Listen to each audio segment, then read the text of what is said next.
রাস্তা পারাপার করতে গিয়ে দুর্ঘটনার কবলে পড়ে মৃত্যু হলো এক ব্যক্তি। ট্রাকের চাকায় পিষ্ট হয়ে ঘটনাস্থলে ওই ব্যক্তির মৃত্যু হয়। জানা গিয়েছে মৃতের নাম এমডি মিরাজ। তিনি বিহারের বাসিন্দা হলেও কর্মসূত্রে ফাটাপুকুরে থাকতেন। মিরাজ তার পরিবার নিয়ে বিহার থেকে জলপাইগুড়ি পৌঁছেছিলেন। সেখান থেকে ফাটাপুকুর যাওয়ার জন্য গাড়ির অপেক্ষায় ছিলেন। এ সময় তিনি কিছু দরকারি সামগ্রী আনতে জলপাইগুড়ির কাছে রাস্তা পার হচ্ছিলেন। তিনি একটি টোটোর সাথে ধাক্কা খান সেই সময়, এবং রাস্তা থেকে ওঠার আগেই বিপরীত দিক থেকে আসা একটি ট্রাক তাকে পিষে দিয়ে চলে যায়। এতে ঘটনাস্থলেই মিরাজের মৃত্যু হয়।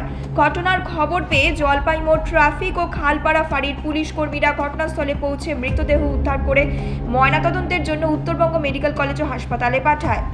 চোখের সামনে সড়ক দুর্ঘটনায় মিরাজের মর্মান্তিক মৃত্যু দেখে হতবাক পরিবার। পুরো বিষয়টি নিয়ে তদন্ত শুরু করেছে পুলিশ। हाँ, घर तो बिहार में ही है। यहाँ भी घर है। नहीं, यहाँ भी घर है, दुकान है, सब्जी है। हाँ, खड़ा वो घर भी है, दुकान भी है। चाचा नहीं, हमारे घर वही है कि हम भी यहाँ बहुत दिन से रहते हैं। सब धंधा पानी सब यही है। अरे हमारा घर यही मेडिकल में है। मोहम्मद अली बात। শিলিগুড়ি থেকে দেবিকা দত্তের রিপোর্ট, নিউজ মেট্রো।